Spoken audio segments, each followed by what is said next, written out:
नमस्कार दोस्तों, स्वागत है आपके अपने प्यारा सा प्लेटफॉर्म महतो सर फैक्ट्स में। हम भी आज आप लोग के साथ कदम से कदम मिला के आप लोग का थोड़ा सा हेल्प करने के लिए आप लोग के साथ आ गए हैं, जो कि आपका जो एग्जाम होने वाला है नवोदय विद्यालय का कक्षा 9 का जो भी भाई लोग एग्जाम देने वाले हैं, आपको थोड़ा सा हेल्प करने के लिए आपके सामने एक प्यारा सा टॉपिक वर्ण या वर्तनी लेके आ गया हूं। वर्ण या वर्तनी लेके आ गया हूं ताकि जो है आपका एग्जाम में क्या हो सके, हेल्प हो सके। वर्ण या वर्तनी पढ़ने से पहले मेरे भाई थोड़ा सा हम क्या बोलते हैं कि पहले वर्ण या वर्तनी समझेंगे, वर्ण कितने प्रकार के होते हैं, सारी चीज समझते हुए फिर उसके बाद मेरे भाई उसके बाद हम आपके साथ इसका कुछ क्वेश्चन मतलब कि 25 या 30 क्वेश्चन आप लोगों के साथ हम क्या करेंगे और आप लोग जो भी होगा आप लोग साथ में कमेंट में आंसर देते जाइएगा। तो चलते हैं, हम लोग शुरू करते हैं। जवाहर नवोदय विद्यालय का हम लोग शुरू करने वाले हैं। जो भाई बहन लोग जो भी है वो कक्षा 9वीं की परीक्षा देने वाले हैं, जो 9वीं क्लास में नवोदय विद्यालय के फॉर्म भरे हैं उनके लिए ये है। तो आइए हम लोग शुरू करते हैं। वर्ण या वर्तनी, वर्ण क्या होता है और वर्तनी क्या होता है, वर्ण कितने प्रकार के होते हैं, कौन कौन से होते हैं, ये सारी चीज हम लोग देखेंगे। तो सबसे पहले हमारे सामने है मेरे भाई वर्ण विचार। वर्ण विचार क्या है? तो वर्ण विचार भाई हिंदी व्याकरण का एक महत्वपूर्ण अंग है। हिंदी व्याकरण का एक क्या है? महत्वपूर्ण अंग है, जिससे हमें भाषा की सबसे छोटी इकाई के बारे में जानने की क्या होता है, अध्ययन करने का क्या होता है, जानकारी होता है। जिससे हमें भाषा की सबसे छोटी इकाई के बारे में हम लोग क्या करते हैं मेरे भाई, अध्ययन करते हैं, उसे ही हम लोग वर्ण कहते हैं प्यार से मेरे भाई। अब देखिए हम लोग वर्ण क्यों पढ़ते हैं, रीजन क्या है कि हम लोग वर्ण पढ़ेंगे मेरे भाई। तो देखिए सबसे बड़ी बात यह है कि भाई वर्ण पढ़ने के पीछे क्या है कि रीजन है कि जो भी शब्द बना है मेरे भाई वह छोटे छोटे वर्णों से मिलकर बना है। ये मैं आपको समझा देता हूं भली भांति। अगर हम लोग उस अक्षर को क्या करेंगे, बांट देंगे, बंटवारा करेंगे, वर्गीकृत करेंगे, तो जो उसका छोटा छोटा टुकड़ा जो होता है अंग, वो सारा टुकड़ा में क्या हो जाएगा, छिटा जाएगा एकदम अलग अलग पार्ट से, जो भी अलग अलग पार्ट से होता है। उसी के बारे में अध्ययन करने के लिए मेरे भाई हम लोग क्या पढ़ेंगे, वर्ण विचार पढ़ेंगे। अब देखते हैं हम लोग वर्ण विचार कितने होते हैं, कितने प्रकार के होते हैं मेरे भाई। तो वर्ण विचार दो प्रकार के होते हैं मेरे भाई, एक होता है स्वर वर्ण और एक होता है व्यंजन वर्ण। एक होता है स्वर वर्ण और एक होता है व्यंजन वर्ण। तो सबसे पहले हम आते हैं स्वर वर्ण पर मेरे भाई। तो स्वर को हम लोग इंग्लिश में भावेल भी बोलते हैं। स्वर को हम लोग इंग्लिश में मेरे भाई क्या बोलते हैं, भावेल बोलते हैं। और इंग्लिश में बात किया जाए कि जो स्वर है, इंग्लिश में बात की जाए कि जो स्वर है वो कितने होते हैं, 5 होते हैं। यानी भावेल जो होते हैं कितने होते हैं, 5 होते हैं। एक होता है ए, ई, आई, ओ, ई। ये तो हो गया हमारा क्या, इंग्लिश वाला हो गया। ये तो हमारा क्या हो गया मेरे भाई, इंग्लिश वाला। लेकिन हम लोग यहाँ पर इंग्लिश नहीं पढ़ रहे हैं, पढ़ क्या रहे हैं, हिंदी। और आपके एग्जाम में हिंदी ग्रामर से टोटल 15 मार्क्स का क्वेश्चन पूछने वाला है, 15 मार्क्स का आता है। तो आइए फटाफट हम लोग चलते हैं। देखिए वर्ण टोटल 2 प्रकार के, एक होता है स्वर, एक होता है व्यंजन। स्वर किसे कहते हैं मेरे भाई, तो जिसका उच्चारण एकदम स्वतंत्र रूप से हो, जिसका उच्चारण हम लोग स्वतंत्र तरीका से करते हैं, उसे हम लोग क्या बोलते हैं मेरे भाई, तो स्वर बोलते हैं। अब आते हैं कि सर मेरे भाई स्वर कितने प्रकार के होते हैं, तो मेरे भाई स्वर 2 प्रकार के होते हैं भाई। सॉरी नहीं, आप लोग के दिमाग में आ रहा हो कि स्वर 2 प्रकार के होते हैं। नहीं, स्वर जो होता है मेरे भाई वो 3 प्रकार के होता है। और कौन कौन सा स्वर होता है वो आपके सामने मैं लिख के बताता हूं। देखिए पहला होता है ह्रस्व स्वर, पहला होता है ह्रस्व स्वर। दूसरा होता है दीर्घ स्वर, दूसरा होता है मेरे भाई दीर्घ स्वर। और तीसरा होता है मेरे भाई, कौन स्वर होता है, तीसरा होता है प्लुत स्वर। कौन स्वर होता है, प्लुत स्वर होता है मेरे भाई। सबसे पहले हम लोग बारी बारी से क्या करेंगे, जानेंगे कि हर्ष स्वर क्या होता है, दीर्घ स्वर क्या होता है और प्लुत स्वर क्या होता है। जानना बहुत जरूरी है। आप लोग के माइंड में आ रहा होगा कि सर उसके प्रकार को जानना जरूरी है। तो हाँ मेरे भाई, इसके प्रकार को जानना बहुत जरूरी है। अगर इसके प्रकार को अगर हम लोग नहीं समझेंगे, यहां से अगर क्वेश्चन पूछ देगा कि यह कौन स्वर है, तो फिर कैसे मालूम चलेगा? तो सबसे पहले फटाफट देरी न करते हुए आते हैं, हम लोग देखते हैं हर्ष स्वर। हर्ष स्वर क्या होता है कि जिसको उच्चारण करने में बहुत ही कम समय लगता है, एकदम नाम मात्रा के बराबर समय लगता है मेरे भाई, उसे हम लोग क्या बोलते हैं? हर्ष स्वर बोलते हैं। बात समझ में आ गया? अब आते हैं दीर्घ स्वर। अब आते हैं दीर्घ स्वर। तो मेरे भाई दीर्घ स्वर किसे कहते हैं? तो मेरे भाई हर्ष स्वर से बोलने में जिससे दोगुना समय लगता हो, हर्ष स्वर से थोड़ा सा दोगुना समय लगता हो, उसे हम लोग बोलते हैं दीर्घ स्वर।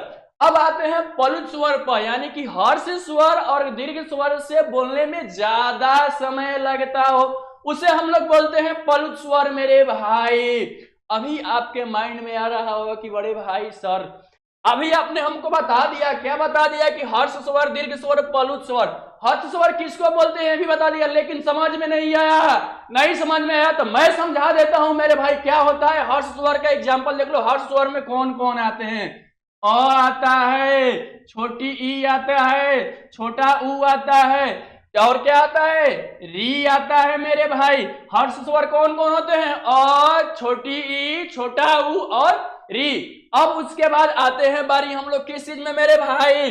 तो आते हैं हम लोग क्या? दीर्घ स्वर। तो यानी जिससे जो बड़ा हो, यानी कि हर स्वर से बोलने में दोगुना समय लगे, तो क्या हो जाएगा? आ हो जाएगा, बड़ी हो जाएगा, बड़ा ऊ हो जाएगा, ये सब हो गया दीर्घ स्वर मेरे भाई। तो पलुत स्वर किसको बोलते हैं मेरे भाई? तो पलुत स्वर मेरे भाई हमने बताया आप लोगों को कि हर्ष स्वर और दीर्घ स्वर से ज्यादा बोलने में समय लगता है। आप लोगों ने गाना सुना होगा, या आप लोग ने हमेशा सुने होंगे जैसे हम लोग बोलते हैं कि ओम का उच्चारण कीजिए, तो ओम राम। तो देखिए ना, अ बोलने से अधिक समय लग रहा है ना, ओम राम। तो ये सब जो हो गया, क्या हो रहा है? हर्ष स्वर और दीर्घ स्वर से क्या हो रहा है मेरे भाई? अधिक समय लग रहा है, तो उसी को हम लोग क्या बोल देंगे मेरे भाई? पलुत स्वर बोल देंगे। अच्छा से समझ में आ गया होगा। अब हम लोग चलते हैं थोड़ा सा किसके ऊपर? व्यंजन के ऊपर। व्यंजन क्या होता है मेरे भाई? तो व्यंजन देखिए क्या होता है भाई, बिना स्वर की सहायता से, यानी कि जिसका उच्चारण बिना स्वर की सहायता के बिना नहीं हो सकता है, यानी कि जब तक से स्वर उसको सपोर्ट नहीं करेगा तब तक से उसका कोई वैल्यू नहीं है। उसी को हम लोग मेरे भाई क्या बोलते हैं? व्यंजन बोलते हैं। एकदम ध्यान से समझिएगा। एक भी क्वेश्चन, एक भी नंबर अगर ग्रामर से छूट गया आपको, तो मैं आप लोगों को बता रहा हूं, जिस तरीके से समझा रहा हूं उस तरीके से समझ लीजिएगा, तो एक भी नंबर आपके एग्जाम से छूटने वाला नहीं है मेरे भाई। तो देखिए, स्वर, व्यंजन। व्यंजन हमने स्वर के बारे में अच्छे से पढ़ लिया, व्यंजन के बारे में थोड़ा समझ लेते हैं मेरे भाई। व्यंजन के बारे में, यानी कि स्वर के बिना जिसकी सहायता, यानी कि स्वर के सहायता के बिना जिसका उच्चारण नहीं होता है, उसे हम लोग क्या बोलते हैं? व्यंजन बोलते हैं। यानी कि स्वर की सहायता से जिसका उच्चारण होता है। अब देखिए, बात कर लेते हैं कि व्यंजन की कुल संख्या कितनी होती है मेरे भाई? तो व्यंजन की कुल संख्या मेरे भाई 33 होती है। कितना होती है मेरे भाई? तो 33 यानी 33 होता है। अब कौन कौन से 33 को होता है? तो क ख ग घ से लेके मेरे भाई, क ख ग घ से लेके मेरे भाई जो य र ल व ह छ त्र ज्ञान तक अगर आप लोग जोड़िएगा तो टोटल आपको कितना मिलेगा? 33 मिलेगा मेरे भाई। कितना मिलेगा? 33 यानी 33 मिलेगा। अब आते हैं कि व्यंजन के कितने भागों में बांटा गया है, व्यंजन के कितने प्रकार होते हैं मेरे भाई? तो व्यंजन के 5 प्रकार के, यानी कि 5 भागों में बांटा गया है मेरे भाई। एक होता है क वर्ग, एक होता है च वर्ग, एक होता है ट वर्ग, एक होता है त वर्ग, और एक होता है प वर्ग। लेकिन मजे की बात बताऊं, एक मिनट कहीं जाने की जरूरत नहीं है, मजे की मैं बात बताऊं मेरे भाई, क वर्ग को हम लोग क्या बोलते हैं? कंठ बोलते हैं। मजे की बात यहाँ पर यह है कि क वर्ग को मेरे भाई हम लोग कंठ बोलते हैं। क्या बोलते हैं? क वर्ग को कंठ बोलते हैं। च वर्ग को क्या बोलते हैं मेरे भाई? तालु बोलते हैं। क्या बोलते हैं? मजे की बात है, जाइएगा नहीं, एकदम आइएगा, रुके रहिएगा। ट वर्ग को क्या बोलते हैं? मूर्धा बोलते हैं। अभी तो फिल्म ट्रेलर चालू है, फिल्म पूरा बाकी, एकदम पूरा फिल्म दिखाऊंगा। त वर्ग को मेरे भाई क्या बोलते हैं? तो त वर्ग को हम लोग दंत बोलते हैं। क्या बोलते हैं मेरे भाई? दंत बोलते हैं। उसके बाद प वर्ग को क्या बोलते हैं हम लोग? ओष्ठ बोलते हैं। क्या बोलते हैं मेरे भाई? ओष्ठ बोलते हैं। अब देखिए, क वर्ग को हम लोग कंठ बोलते हैं, च वर्ग को हम लोग तालु बोलते हैं, ट वर्ग को हम लोग मूर्धा बोलते हैं, त वर्ग को हम लोग दंत बोलते हैं और प वर्ग को हम लोग क्या बोलते हैं, ओष्ठ बोलते हैं।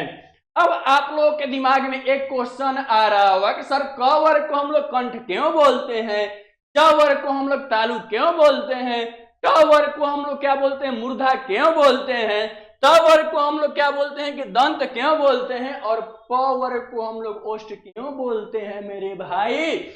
तो रीजन समझिए, मेन उसका जो मुद्दा है वो समझिए ना। देखिए जब हम लोग क ख ग घ अंग पढ़ रहे हैं तो उसमें हमारा क्या काम कर रहा है, केवल कंठ काम कर रहा है, जीभ कहीं टच कर रहा है, नहीं कर रहा है ना। तो जब जहां केवल कंठ काम कर रहा है यानी कि क ख ग घ अंग पढ़ के देखिएगा तो मालूम चलेगा। पढ़ो ना मेरे भाई, एक बार बोलोगे तो पता चलेगा। तो जिसका आवाज क्या करते हैं, डायरेक्ट कंठ से निकलता है, तो उसका इसके लिए उसको हम लोग कवर को क्या बोल देते हैं मेरे भाई, कंठ बोलते हैं। अब आते हैं चवर को तालु क्यों बोलते हैं, तो च छ ज झ य। तो हम लोगों का जो जीभ है वो कहाँ टच कर रहा है, जो जीभ है कहाँ टच कर रहा है में ऊपर टच कर रहा है, तो इसको हम लोग क्या बोलेंगे मेरे भाई, तालु बोलेंगे। अब टावर को हम लोग क्या मूर्धा बोलते हैं भाई। आपको समझ में आ रहा होगा टावर को हम लोग क्यों मूर्धा बोलते हैं। ट ठ ड ढ ड़ यानी कि जो हम लोग का जीभ है वो मूर्धा के अंदर यानी ऊपर और निचले दोनों के बीचों बीच क्या कर रहा है, दोनों के पिछले बीच भाग में क्या कर रहा है, टच कर रहा है, जिसको हम लोग मूर्धा बोलते हैं। इसके लिए हम लोग क्या बोल दिए, टावर को मूर्धा बोल दिए। दंत किसको बोलते हैं मेरे भाई, तो दंत हम लोग उसको बोलते हैं। देखिए जब हम लोग त थ द ध न पढ़ रहे हैं तो हमारा जो जीभ है दांत में टच कर रहा है, इसलिए उसको हम लोग क्या बोल देंगे, दंत बोल देंगे। प फ ब भ यानी प वर्ग को हम लोग ओष्ठ क्यों बोल दिया भैया भाई, तो क्या बोलते हैं प वर्ग को मेरे भाई ओष्ठ हम लोग इसलिए बोल दिए कि प फ ब भ म, प फ ब भ म पढ़ने में क्या हो रहा है, हमारा जो ओठ है पूरा क्या कर रहा है मेरे भाई, काम कर रहा है। इसके लिए हम लोग पावर को क्या बोल दिए, ओष्ठ बोल दिए। अब आगे इतना तो एकदम स्पष्ट एकदम अच्छे तरीके से समझ में आ गया होगा, ठीक है। इतना एकदम क्या हो गया, अच्छे तरीके से समझ में आ गया होगा कि वर्ण किसे कहते हैं, वर्ण के कितने प्रकार होते हैं, ठीक है। और उसके बाद वर्ण के दो प्रकार होते हैं, एक स्वर वर्ण होता है, एक व्यंजन वर्ण होता है। स्वर वर्ण किसे कहते हैं ये भी समझ में आया होगा, स्वर वर्ण के कितने प्रकार होते हैं ये भी समझ में आया होगा, और कौन कौन से होते हैं ये भी हमने बता दिया। व्यंजन वर्ण पर भी क्या कर लिया हमने, चर्चा कर लिया। अब थोड़ा सा आते हैं और आगे बढ़ते हैं। उसमें से भी ये होता है कि विसर्ग होता है और एक होता है अनुस्वार होता है। अब एक बात यहां समझ लीजिए, एक समझने वाली बात है कि अगर हम लोग अ आ ई उ री ए ऐ ओ औ अंग जो हम लोग अंग अ पढ़ रहे थे मेरे भाई, तो उसमें जो अंग अ था वह था अनुस्वार और विसर्ग था। तो देखिए उसको थोड़ा सा समझ लेते हैं। यानी कि वर्ण में अनुस्वार और विसर्ग को भी क्या किया गया है, शामिल किया गया है। इस बात को ध्यान रखिएगा, अगर आप लोगों से एग्जाम में पूछ लेगा कि अनुस्वार कौन है, 4 गो ऑप्शन दे देगा, तो आप लोग समझिएगा कि अंग दिया रहेगा तो आपका ऑप्शन क्या हो जाएगा मेरे भाई, सही हो जाएगा। अ दिया रहेगा तो क्या हो जाएगा, वो सही हो जाएगा, ठीक है। तो यहां तक आपको समझ में आया होगा। अब हम लोग क्या करते हैं, आगे देखते हैं। अब देखिए थोड़ा सा बात कर लेते हैं। हमने टाइटल हेडिंग में ही देखा था कि वर्ण या वर्तनी, वर्तनी क्या होता है। तो वर्तनी मेरे भाई, वर्तनी का अर्थ होता है कि शब्दों को सही तरीके से लिखने का तरीका, यानी कि यह भाषा के शब्दों के शुद्ध रूप को लिखने के नियम का मानक है। वर्तनी का अर्थ होता है भाई कि जो भी शब्द हम लोग लिखते हैं उस शब्दों को शुद्ध लिखने के तरीके को हम लोग क्या बोल देते हैं भाई, वर्तनी। और वर्तनी का महत्व क्या है, तो वर्तनी का महत्व यह होता है कि जो भी शब्द लिखे हैं, क्या लिखे हैं, जो भी शब्द लिखे हैं, जो भी भाषा लिखे हैं वो क्या लिखे हैं, वो शुद्ध और स्पष्ट मालूम पड़े, इसलिए हम लोग किस चीज का प्रयोग करते हैं, वर्तनी का प्रयोग करते हैं। जैसे समझिए, यानी कि वर्तनी आराम से क्या होता है, वर्तनी यानी गलत फहमियों से जिससे बचा जाए, गलती होने से जिससे बचा जाए उसी को हम लोग क्या बोलते हैं, वर्तनी। यहाँ पर दो हमने एग्जाम्पल लिखा और दोनों में क्या है, अलग अलग गलत उदाहरण है, एक सही एग्जाम्पल है। देखिए विद्यार्थी, यहाँ पे लिखा है विद्यार्थी, पुस्तक ये सही है, और यहाँ पे क्या लिखा है पुस्तक, क्या लिखा है पुस्तक। तो इस सारी चीजों से बचने के लिए हम लोग किस चीज का नॉलेज, किस चीज के बारे में पढ़ते हैं, वर्तनी के बारे में समझते हैं। बात समझ में आ गया होगा, हमको उम्मीद है कि आपको अच्छे से समझ में आया होगा। तो अच्छे से समझ में आया होगा तो क्लास को लाइक कीजिएगा, शेयर कीजिएगा अपने दोस्तों के साथ। अब आते हैं हम लोग एमसीक्यू क्वेश्चन पर। जो क्वेश्चन है उस क्वेश्चन के ऊपर आते हैं, क्योंकि जितना भी बताने वाला चीज था, जो भी ट्रिक था, वो हमने सारा चीज क्या कर दिया है मेरे भाई, आप लोगों को क्या कर दिया है, समझा दिया है। अब आते हैं हम लोग क्वेश्चन पे, ठीक है। तो क्वेश्चन नंबर 1 आप लोग के सामने कह रहा है कि हिंदी में कुल वर्णों की संख्या कितनी होती है मेरे भाई। तो हिंदी में कुल वर्णों की संख्या कितनी होती है, तो हमने आपको बताया कि स्वर की संख्या, देखिए हिंदी में कुल वर्णों की संख्या कितनी होती है मेरे भाई, तो कुल वर्णों की संख्या कितनी होती है, 44 होती है। कैसे होती है, क्योंकि देखिए 42 नहीं हो सकता है, 52 नहीं हो सकता है, 45 नहीं हो सकता है, क्यों नहीं हो सकता है, क्योंकि समझिएगा कि जो कि स्वर की संख्या होती है, स्वर की जो टोटल संख्या वो होती है 13 होती है, यानी 13 होती है। और क्या बोलते हैं, व्यंजन की जो संख्या होती है, व्यंजन की जो संख्या होती है कितना होता है 13। लेकिन 13 गो में से हम लोग अनुस्वार और विसर्ग को हटाते हैं तो कितना हमारे पास बचता है मेरे भाई, 11 बचता है। और क्या बोलते हैं, व्यंजन की संख्या कितनी होती है, 33 होती है। कितना होती है, 33 होती है। जब हम लोग दोनों को ऐड करेंगे तो कितना हो जाएगा, 44 हो जाएगा। कितना हो जाएगा, 44 हो जाएगा। तो हमारा जो राइट आंसर हो जाएगा मेरे भाई वो क्या हो जाएगा, ऑप्शन नंबर ए। चलते हैं हम लोग नेक्स्ट क्वेश्चन पर। नेक्स्ट क्वेश्चन कह रहा है कि स्वर कितने प्रकार के होते हैं, यानी कि स्वर की कुल संख्या कितनी होती है, स्वर की कुल संख्या कितनी होती है मेरे भाई। तो अभी हमने आपके सामने अभी एक्सप्लेन किया था, यहाँ पर पीछे देखिए हमने बताया कि स्वर टोटल कितना होता है, 13 होता है। लेकिन 13 गो में 2 गो जो होता है, एगो होता है अंग होता है, एगो होता है अ। तो अंग अ जो होता है एक अनुस्वार होता है और एक क्या होता है, विसर्ग होता है। तो इसमें से 2 गो को हम लोग क्या कर देंगे, माइनस कर देंगे। तो हमारे पास कितना बच गया, 11। तो हमारा जो राइट आंसर हो जाएगा वो क्या हो जाएगा, ऑप्शन नंबर डी होगा। नेक्स्ट क्वेश्चन पर चलते हैं। नेक्स्ट क्वेश्चन कह रहा है कि व्यंजन के कितने टोटल व्यंजन कितने होते हैं मेरे भाई। तो अभी हमने पीछे बताया कि व्यंजन जो होता है, व्यंजन की जो टोटल संख्या होती है कितना होता है, 33। 32 नहीं हो सकता है, 31 नहीं हो सकता है, 30 नहीं हो सकता है। टोटल व्यंजन कितना होता है, 33 होता है। आगे चलते हैं कैसे होता है, तो समझ लीजिए कि 5 गो क ख ग, 5 गो च छ ज, यानी 5 गो प फ ब तक, यानी 5 5 25। और उसके बाद यह से लेके क्या बोलते हैं, यह 6 तरह ज्ञान तक ऐड कीजिएगा तो हो जाएगा। आगे बढ़ते हैं। आगे बोल रहा है कि निम्नलिखित में से कौन सा स्वर है। हमने आपको बताया ना कि स्वर पास, अभी हमने स्टार्टिंग के पीरियड में बताया कि निम्नलिखित में से कौन सा स्वर है। तो मेरे भाई जो निम्नलिखित में से स्वर है क, तो क्या है, व्यंजन है। बताया कि स्वर यानी कि जो बिना किसी की सहायता से बोली जाती है उसे हम लोग क्या बोलते हैं, स्वर बोलते हैं। जो बिना किसी की सहायता से बोला जाता है उसे हम लोग क्या बोलते हैं, स्वर बोलते हैं मेरे भाई। तो क देखिए, क क्या है, क, तो क में अ की मात्रा आ रहा है तो यह स्वर नहीं हो सकता है। अंग, अंग में भी अ का मात्रा आ रहा है, यह भी स्वर नहीं हो सकता है। अ हमारा क्या हो जाएगा, सही हो जाएगा, क्योंकि यह बिना किसी की सहायता से क्या किया जा रहा है, बोला जा रहा है। तो डी भी हमारा क्या हो जाएगा, तो हमारा जो सही ऑप्शन हो जाएगा क्या होगा, option number C. Next question पर चलते हैं। नेक्स्ट क्वेश्चन कह रहा है कि अ किस प्रकार का स्वर है, अ किस प्रकार का स्वर है। तो हमने आपको पहले ही बताया था मेरे भाई कि जो बोलते हैं कि स्वर कितने प्रकार के होते हैं, 3 प्रकार के होते हैं। तो सबसे पहले देखिए ऑप्शन नंबर डी तो हो नहीं सकता है। क्यों नहीं हो सकता है, क्योंकि इसमें संधि की बात किया तो ऐसे ही डी क्या हो गया, खत्म हो गया। अब बात करते हैं ऑप्शन नंबर ए के, ऑप्शन नंबर बी के और ऑप्शन नंबर सी के। तो ऑप्शन नंबर सी जो है मेरे भाई वो क्या बोल रहा है, पॉलुत बोल रहा है। तो हमने पहले ही एक्सप्लेन किया था आप लोगों से कि पॉलुत स्वर जो होता है, हर्ष स्वर और दीर्घ स्वर से बोलने में सबसे ज्यादा क्या होता है, समय लगता है। तो पॉलुत जैसे हमने बताया था कि ओम, तो ये भी क्या हो सकता है, नहीं हो सकता है।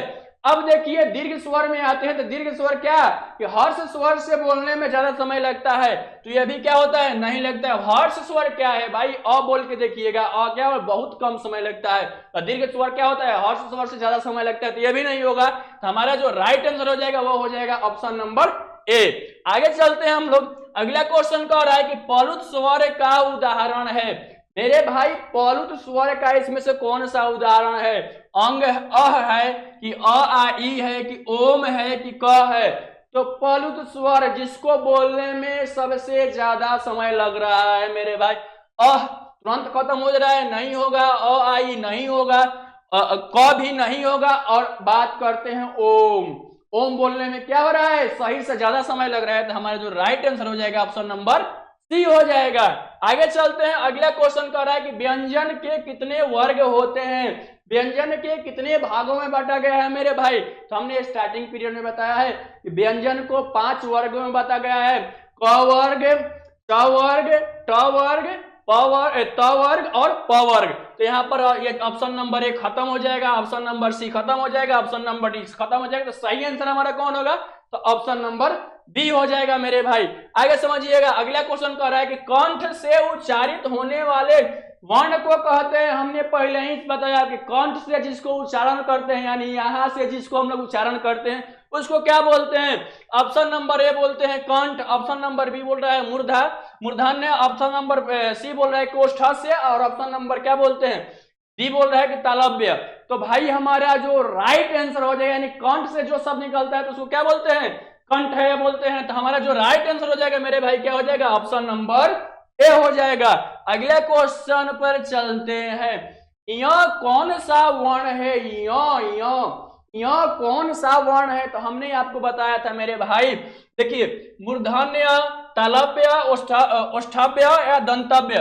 अब आप लोगों को एक बात समझना होगा कि यहां पर हमने बताया था, आप लोगों को थोड़ा सा समझा दे रहा हूं, क से अंग तक को हम लोग क्या बोलते हैं, कंठ बोलते हैं। क से अंग तक को हम लोग क्या बोलते हैं, कंठ बोलते हैं। और च से य तक को हम लोग क्या बोलते हैं, मूर्धा बोलते हैं। क्या बोलते हैं, मूर्धा बोलते हैं मेरे भाई, मूर्धा बोलते हैं। और ट से अण तक को हम लोग क्या बोलते, सॉरी नहीं, ट से य तक को हम लोग क्या बोलते हैं मेरे भाई, तालु बोलते हैं। क्या बोलते हैं, तालु बोलते हैं। और ट से अड़ तक को हम लोग क्या बोलते हैं मेरे भाई, मुर्दा बोलते हैं। क्या बोलते हैं, मुर्दा बोलते हैं। और त से न तक को हम लोग बोलते हैं दंत। क्या बोलते हैं, दंत बोलते हैं।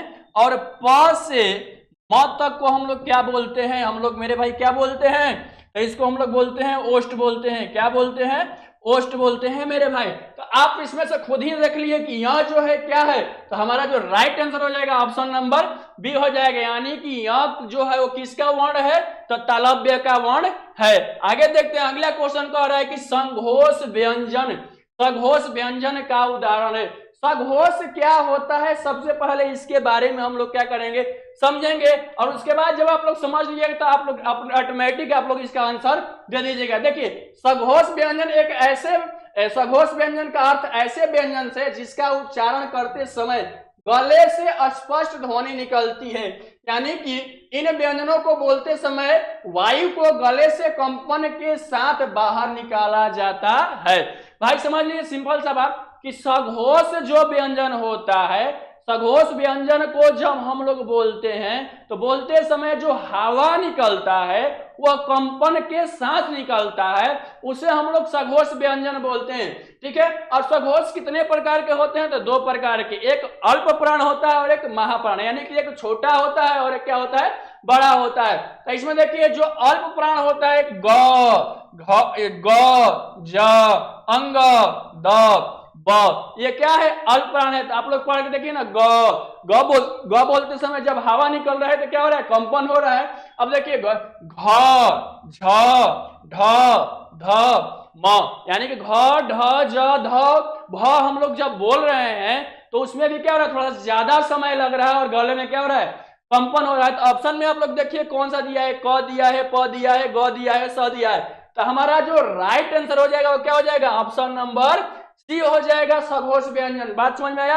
आगे क्वेश्चन चलते हैं, अगला क्वेश्चन कह रहा है आपके सामने कि निम्नलिखित में से कौन सा अघोष वर्ण है, निम्नलिखित में से कौन सा अघोष वर्ण है? अघोष वर्ण का मतलब समझिएगा, थोड़ा सा समझ लेते हैं। अघोष वर्ण का मतलब यानी कि ऐसा शब्द जिसको गले से उच्चारण करते समय, क्या गले से उच्चारण करते समय हम लोग भाई ध्वनि, क्या उच्चारण करते समय गले से ध्वनि नहीं निकलती है और स्वर यंत्र में कंपन नहीं होती, यानी कि जब हम लोग बोलते हैं तो कोई ध्वनि नहीं निकलती है और स्वर यंत्र में कोई कंपन नहीं होती है, उसे हम लोग क्या बोलते हैं भाई?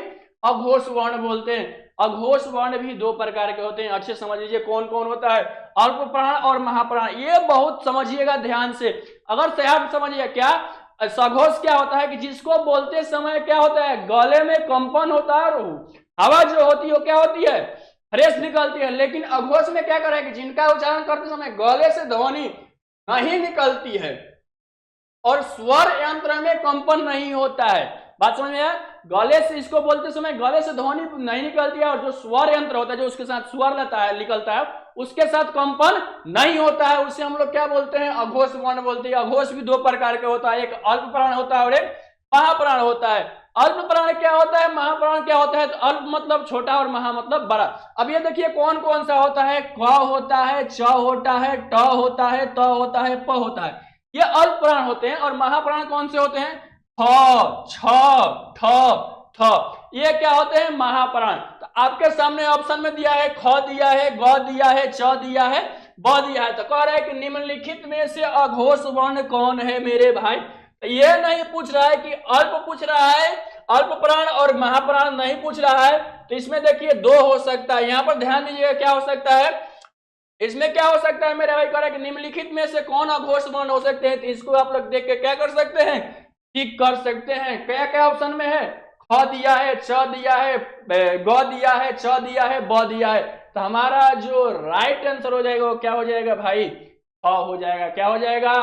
ख हो जाएगा। ख बोलते समय डायरेक्ट बोलिए ना, ख बोलते समय हमारे गले में कोई क्या बोलते हैं, कंपन उम्पन नहीं हो रहा है। जब बोल रहे हैं तो उसमें क्या हो रहा है, डायरेक्ट आवाज निकल जा रहा है। अगला क्वेश्चन देखते हैं। अगला क्वेश्चन कह रहा है कि अल्प प्राण वर्ण का उदाहरण है, यानी अल्प प्राण वर्ण का उदाहरण, अल्प मतलब छोटा सा। तो अल्प प्राण में आप लोग यहाँ पर हमने पहले ही आप लोग को याद दिलाया, देखिए क च ट त प, क च ट त प, यानी कि सभी वर्ण के पहला अक्षर क च ट त प, ये क्या है? अल्प प्राण है।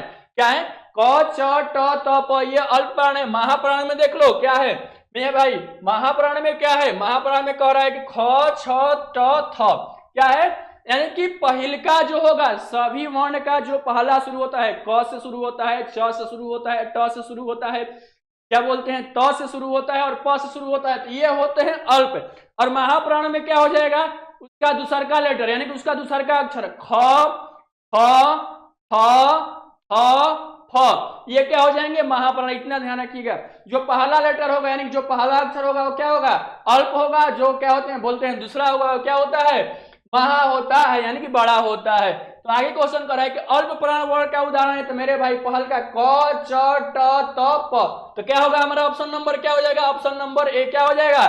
सही हो जाएगा, क्योंकि घ नहीं हो सकता है, भ नहीं हो सकता है, झ नहीं हो सकता है। क्यों नहीं हो सकता है? हमने पीछे क्या किया, एक्सप्लेन किया। आगे देखिए कह रहा है कि महाप्राण व्यंजन का उदाहरण है। महाप्राण यानी कि महाप्राण व्यंजन का उदाहरण है। महाप्राण हमने बताया मेरे भाई कि क च ट त प के जो दूसरा वाला अक्षर होता है वो क्या होता है? महाप्राण। जैसे ख, क्या होता है? ख, फ, फ और फ।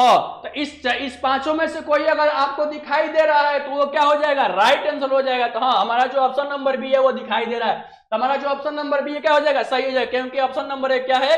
गलत है। ऑप्शन नंबर सी क्या है? गलत है। और ऑप्शन नंबर डी क्या है मेरे भाई? गलत है। अगला क्वेश्चन पर चलते हैं। अगला क्वेश्चन कह रहा है कि स्र किस प्रकार का वर्ण है? देखिए भाई मजे का क्वेश्चन आ गया। स्र किस प्रकार का वर्ण है मेरे भाई? तो स्र देखिए, स्र बोलते समय दो गो चीज जुड़ रहा है, एक जुड़ रहा है स जुड़ रहा है और क्या बोल रहे हैं? र वो जुड़ रहा है। क्या बोल रहे हैं? र जुड़ रहा है। स्र जो है किस प्रकार का वर्ण है? तो स्र जो है दो शब्दों के मेल से क्या हो रहा है? बन रहा है, सॉरी दो वर्णों के मेल से बन रहा है, जिसके बारे में हमने चर्चा नहीं किया था। यानी कि यह क्या हो जाएगा? जब दो शब्दों के जब दो वर्णों के मेल से बनता है तो उसको हम लोग बोलते हैं, कौन वर्ण बोलते हैं? संयुक्त वर्ण बोलते हैं। कौन वर्ण बोलते हैं मेरे भाई? संयुक्त वर्ण बोलते हैं। तो सरल जो हो जाएगा वो कौन वर्ण हो जाएगा? संयुक्त वर्ण हो जाएगा। हर्ष वर्ण नहीं, हर्ष स्वर नहीं होगा, दीर्घ स्वर नहीं होगा। क्यों नहीं होगा? क्योंकि वो उस कैटेगरी में नहीं आता, यह अलग ही आता है। और द्वित्व भी नहीं होगा। अगला क्वेश्चन देखिए, अगला क्वेश्चन कह रहा है कि हिंदी वर्णमाला में कुल स्वर और व्यंजन मिलाकर कितने होते हैं? कह रहा है कि हिंदी वर्णमाला में कुल स्वर और व्यंजन मिला के टोटल कितने होते हैं मेरे भाई? स्वर और व्यंजन की बात कर रहा है तो टोटल, उसमें अब हटाना उठाना नहीं है। तो टोटल स्वरों की संख्या कितना होता है मेरे भाई? टोटल स्वरों की संख्या कितना होता है? 13 होता है। टोटल स्वरों की संख्या कितना होता है? 13 होता है। और टोटल व्यंजनों की संख्या कितना होता है? 33 होता है। तो जोड़ दीजिएगा तो कितना हो जाएगा? 46। तो हमारा जो राइट आंसर हो जाएगा वो क्या हो जाएगा? 46। यानी ऑप्शन नंबर जो डी है हमारा क्या हो जाएगा? सही हो जाएगा। अगला क्वेश्चन देखते हैं। अगला क्वेश्चन कह रहा है कि स किस प्रकार का वर्ण है? स किस प्रकार का वर्ण है मेरे भाई? स जब बोलते समय जीभ जो है कहीं नहीं टच करता है, केवल हवा स्पर्श करता है। इसको हम लोग स को उष्म व्यंजन भी बोलते हैं। कौन सा व्यंजन बोलते हैं? स को उष्म व्यंजन भी बोलते हैं। लेकिन इसमें क्या पूछ रहा है? वर्ण पूछ रहा है, यानी कि कंठ है कि तालु है कि होष्ट है कि मुर्दा है कि दंत, इसमें से पूछ रहा है। कंठाय है कि तालव्य है कि मूर्धन्य है कि क्या बोलते हैं कि दंते है। तो क्या हो जाएगा? स। जैसे च, छ, ज, झ नहीं होगा, ट, ठ, ड, ढ, ड़, स उसी तरीके से स काम कर रहा है। तो हमारा जो राइट आंसर हो जाएगा क्या हो जाएगा मेरे भाई? ऑप्शन नंबर बी हो जाएगा। अगला क्वेश्चन देखते हैं। अगला क्वेश्चन कर रहा है कि स्वर और व्यंजन के सहयोग से बने शब्द को हम लोग क्या बोलते हैं? स्वर और व्यंजन के संयोग से क्या बनता है? स्वर और व्यंजन के संयोग से क्या बनता है? स्वर और व्यंजन के संयोग से जब स्वर मिलता है और व्यंजन मिलता है तो क्या बनता है? शब्द बनता है, वर्ण बनता है, अक्षर बनता है और ध्वनि बनता है। तो मेरे भाई सबसे पहले समझिए, जब स्वर और व्यंजन यानी कि स्वर की सहायता से जिसका उच्चारण किया जाता है तो क्या बोलते हैं? व्यंजन बोलते हैं। शब्द तो बन गया, बाद में बनेगा ना, क्योंकि स्वर और वर्ण जब अलग अलग क्या बोलते हैं? अलग अलग क्या बोलते हैं? उसमें वर्ण लगाएंगे यानी अक्षर लगाएंगे तब न होगा। क्या बनेगा? क्या बनेगा? हमारा राइट आंसर कौन सा हो जाएगा? तो ऑप्शन नंबर सी हो जाएगा। क्या बनेगा? अक्षर बनेगा। क्योंकि क को अगर भी हम लोग क्या बोलते हैं? क को अगर क्या करते हैं हम लोग? लिखते हैं, क्या बोलते हैं? क भी बोलते हैं। तो इसमें क्या होता है? स्वर और व्यंजन, क्योंकि आधा क जोड़ क्या होता है? अ होता है। तो देखिए ये स्वर हो गया और ये क्या हो गया? व्यंजन हो गया। जब दोनों को मिलाने से क्या बन गया? ये क बन गया। तो क्या बनता है? क क्या है मेरे भाई? तो क जो है क्या है? अक्षर है। क जो है क्या है? अक्षर है। ये शब्द नहीं है, इतना ध्यान रखिएगा। शब्द किसको बोलते हैं? तो देखिए शब्द जो है ये पूरा एकदम स्वर, पूरा एकदम एक क्रम में लिखा हुआ है, उसको हम लोग क्या बोल देंगे? शब्द। लेकिन एक चीज रहेगा तो उसको लेटर बोलते हैं इंग्लिश में, और हिंदी में क्या बोलते हैं? शब्द बोलते हैं, सॉरी अक्षर बोलते हैं। क्या बोलते हैं? अक्षर बोलते हैं। आगे चलते हैं। अगला क्वेश्चन कर रहा है कि हिंदी में हर्ष स्वर ध्वनि कितनी होती है? यानी कि हर्ष स्वर की कुल संख्या कितनी होती है मेरे भाई? 5 होता है, 8 होता है, 10 होता है कि 11 होता है? तो हमने आप लोग को डिफाइन किया था स्टार्टिंग पीरियड में, हर्ष स्वर की कुल संख्या होती है। तो हर्ष स्वर की कुल संख्या क्या होती है भाई? 11 तो नहीं हो सकता है, 10 को नहीं हो सकता है, क्योंकि टोटल उसमें अनुस्वार और विसर्ग को हम लोग हटाते हैं तो 11 होता है। तो उसमें नहीं हो सकता है। 10 भी नहीं हो सकता है। 8 का भी चांस नहीं बनता है। तो चांस किसका बनता है मेरे भाई? 5 का। यानी कि हर्ष जो ध्वनि है उसकी संख्या कितनी होती है मेरे भाई? 5 होती है। आगे देखिए कह रहा है कि ओ किस प्रकार का स्वर है? ओ किस प्रकार का स्वर है? ओ तो बात समझिएगा, हमने बताया कि जिसको बोलने में हर्ष स्वर क्या होता है कि बहुत कम समय लगता है, दीर्घ स्वर क्या होता है कि थोड़ा सा उससे ज्यादा समय लगता है। और क्या बोलते हैं? अघोष में आपको समझाया था, संयुक्त जो शब्दों से मिलकर बना होता है, ठीक है। तो देखिए हर्ष स्वर ओ बोलने में समय लग रहा है, नहीं हो सकता है। अघोष नहीं हो सकता। अघोष में हमने आपको समझाया था क च ट त प ये था, और उसके बाद ख छ ठ फ था, ये भी नहीं हो सकता। और संयुक्त जो है मेरे भाई वो 2 शब्दों के मिल से बनता है, ये भी नहीं हो सकता। इसमें क्या है? ओ। तो ओ हमारा क्या, बाकी कौन सा ऑप्शन बच गया? बी बच गया। तो ओ जो है हमारा क्या राइट आंसर हो जाएगा? बी, यानी कि दीर्घ होगा। कौन स्वर होगा? दीर्घ होगा। अगला क्वेश्चन कह रहा है कि निम्न में से कौन सा संयुक्त वर्ण है? निम्न में से कौन सा संयुक्त वर्ण है मेरे भाई? तो ऑप्शन नंबर 1 कह रहा है क्या बोलते हैं? त्र, ऑप्शन नंबर बी कह रहा है ब, ऑप्शन नंबर सी कह रहा है ग, और ऑप्शन नंबर डी कह रहा है क्या, द। तो संयुक्त के मतलब क्या, दो शब्दों के मेल से, यानी कि दो अक्षरों के मेल से। तो मेरे भाई त्र, त्र, बात समझ में आ रहा है, त्र, त्र बोलते समय त और र, त्र बोलते समय कितना अक्षर मिला है भाई, त्र बोलते समय कितना अक्षर मिला है, तो त मिला है, क्या मिला है, त मिला है और र मिला है। त्र बोलते समय त और र मिला है, तो हमारा संयुक्त वर्ण क्या हो जाएगा, त्र। तो ऑप्शन नंबर हमारा क्या हो जाएगा, ये क्या होगा, सही होगा, क्योंकि ब जो है नहीं होगा, ग जो है नहीं होगा, क्या है, द जो है नहीं होगा। क्यों नहीं होगा, क्योंकि यह क्या है, व्यंजन है, और इनका सपोर्ट कौन कर रहा है, स्वर कर रहा है, और इसके साथ साथ उसमें दो भी शब्द नहीं है। ठीक है, आगे चलते हैं। अगला क्वेश्चन कह रहा है, अगला क्वेश्चन कह रहा है कि घ का उच्चारण स्थान क्या है मेरे भाई, घ का उच्चारण स्थान। तो हमने बताया था क ख ग घ अंग। बोल के देखिए, उच्चारण स्थान का अगर क्वेश्चन पूछता है तो डायरेक्ट आप उसको बोल के देखिएगा। जिसका आवाज अगर कंठ से निकलता है, जिसका आवाज अगर कंठ से निकलता है तो वह क्या बोलते हैं, कंठ होता है। बोलते समय जीभ अगर क्या बोलते हैं, ऊपर टच करता है, तालू ऊपर टच करता है तो उसको तालू बोलते हैं। और क्या बोलते हैं, बोलते समय अगर जीभ दोनों दंत के बीच में और क्या करता है, कंपन करता है तो उसको मूर्धा बोल देते हैं। और उसके बाद दंत क्या होता है मेरे भाई, बोलते समय अगर जीभ हम लोग का क्या बोलते हैं, दांत में टच करता है तो उसको दंत बोलते हैं। और उसके बाद क्या है, और क्या बोलते हैं कि ओष्ठ क्या होता है, तो बोलते समय केवल हमारा ओठ काम करता है तो उसको हम लोग क्या बोलते हैं, ओष्ठ बोलते हैं। तो घ बोलिए, घ बोलिएगा तो घ, घ बोलते समय जीभ हमारा इधर डायरेक्ट कंठ काम कर रहा है, तो हमारा जो राइट आंसर हो जाएगा मेरे भाई क्या हो जाएगा, ऑप्शन नंबर ए हो जाएगा। मूर्धा नहीं होगा, क्योंकि मूर्धा जीभ ऊपर काम नहीं कर, ऊपर नीचे काम नहीं कर रहा है। दंत नहीं होगा, क्यों नहीं होगा, क्योंकि जीभ जो है दांत में नहीं टच कर रहा है। तालू नहीं होगा, क्योंकि जीभ जो है ऊपर टच नहीं कर रहा है। तो हमारा जो राइट आंसर हो जाएगा क्या हो जाएगा, ऑप्शन नंबर ए हो जाएगा। अगला क्वेश्चन देखिए, अगला क्वेश्चन कर रहा है हिंदी व्याकरण में वर्ण विचार का मुख्य उद्देश्य क्या है। हिंदी व्याकरण में वर्ण विचार का जो है मुख्य उद्देश्य क्या है मेरे भाई, तो हिंदी व्याकरण में वर्ण विचार का जो मुख्य उद्देश्य यह है कि वाक्य बनाना नहीं, ध्वनि का अध्ययन करना, शब्द का अर्थ, भाषा की उत्पत्ति।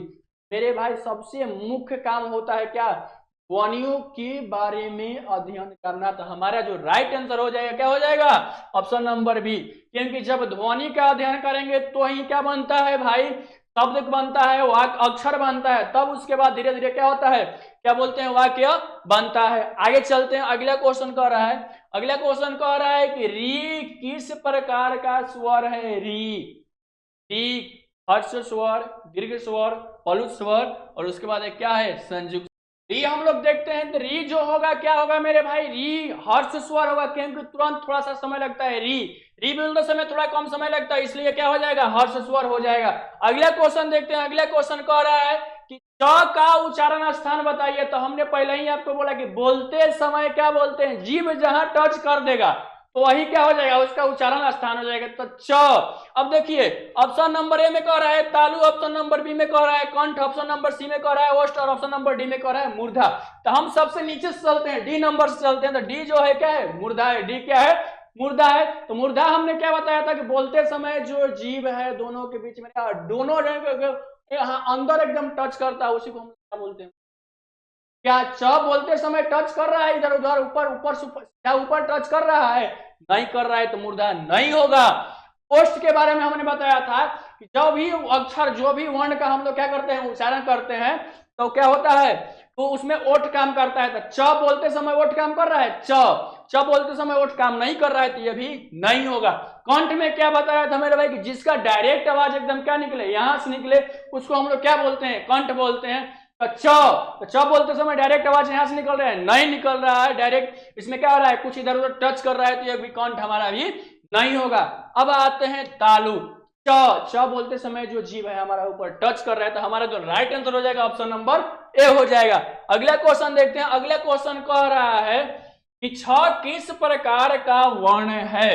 मेरे भाई छ किस प्रकार का वर्ण है, ये क्वेश्चन आप लोगों के लिए मैं छोड़ दे रहा हूं। इसका आंसर आप लोग कमेंट बॉक्स में दीजिएगा, ठीक है। इसका आंसर आप लोग कहां दीजिएगा, कमेंट बॉक्स में दीजिएगा। अगला क्वेश्चन देखिए, कह रहा है कौन सा वर्ण वर्ग का हिस्सा नहीं है, कौन सा वर्ण वर्ग का हिस्सा नहीं है ठीक है, कौन सा वर्ण वर्ग का हिस्सा नहीं है मेरे भाई। तो हमने 5 प्रकार के आपको वर्ग बताया था, क वर्ग बताया था, च वर्ग बताया था, ट वर्ग बताया था, प वर्ग बताया था, और क्या बोलते हैं, क वर्ग बताया था। तो इसमें से देखिए क वर्ग तो होगा, च वर्ग तो होगा, त वर्ग तो होगा, लेकिन अ वर्ग क्या होगा, नहीं होगा। तो हमारा जो राइट आंसर हो जाएगा वो क्या हो जाएगा, ऑप्शन नंबर सी हो जाएगा। अगला क्वेश्चन देखते हैं। अगला क्वेश्चन कह रहा है कि व्यंजनों का उच्चारण स्वर के बिना संभव है।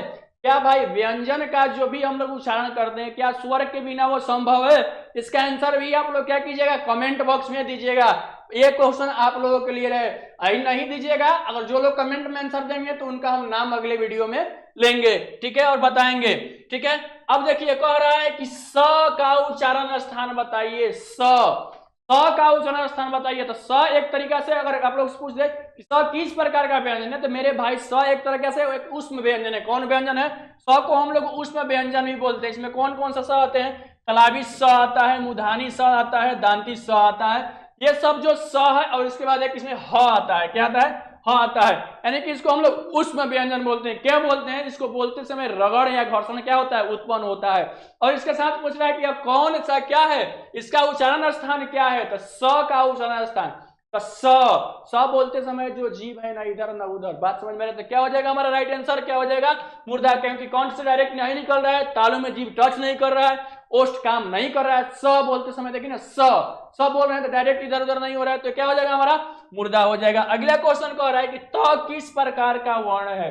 त किस प्रकार का वर्ण है? तो यह दंतव्य नहीं हो सकता है, सॉरी नहीं, समझिए क्या क्या ऑप्शन में है मेरे भाई। ऑप्शन नंबर ए कह रहा है कि दंत्य, ऑप्शन नंबर बी कह रहा है तलव्य, ऑप्शन नंबर सी बोल रहा है ओष्ठव्य, और ऑप्शन नंबर डी बोल रहा है क्या, मूर्धव्य। तो दंतव्य, दंतव्य, तो बोलते समय क्या बोलता है, जीभ जो है क्या टच कर रहा है, तो दांत में, तो दंत्य क्या हो जाएगा, दंत्य। तो हमारा जो राइट आंसर हो जाएगा क्या हो जाएगा, दंत्य हो जाएगा। तलव्य नहीं होगा, ओष्ठ्य नहीं होगा, मूर्धन्य नहीं होगा। अगला क्वेश्चन देखिए कह रहा है कि ख का वर्ग है। ख किस वर्ग में आता है? च वर्ग में आता है, क वर्ग में आता है, त वर्ग में आता है कि प वर्ग में आता है मेरे भाई? तो क ख, तो क ख, ख जो है वो किस वर्ग में आता है, क वर्ग में आता है। तो हमारा जो राइट आंसर हो जाएगा क्या हो जाएगा, ऑप्शन नंबर ए हो जाएगा। हमारा जो राइट आंसर हो जाएगा क्या होगा, ऑप्शन नंबर ए हो जाएगा। तो उम्मीद करता हूं कि आपको अच्छे से समझ में आया होगा। आज की क्लास आपको अच्छे से समझ में आया होगा, और इसके साथ साथ आपका प्रैक्टिस भी अच्छे से हुआ होगा। तो मेरे भाई अगर आपको अच्छे से समझ में आया तो क्लास को एक बार लाइक कीजिए, शेयर कीजिए। अगर आप लोग हमारे चैनल पर नए हैं तो हमारे चैनल को सब्सक्राइब कीजिए, ताकि और ऐसे ही आप लोगों को आने वाले जितने भी टॉपिक हैं, क्योंकि जितने भी आपके एग्जाम में टॉपिक आ रहे हैं उससे सारे टॉपिक वाइज हम 35 क्वेश्चन 40 क्वेश्चन क्या करने वाले हैं, रिवीजन करने हैं, और उसके साथ साथ एक्सप्लेनेशन के साथ करने वाले हैं। तब तक के लिए हम लोग इतना ही रुकते हैं, मिलेंगे हम लोग जल्दी नए जोश में, नए उमंग के साथ, नए तरीके के साथ। तब तक के लिए जय हिंद, जय भारत।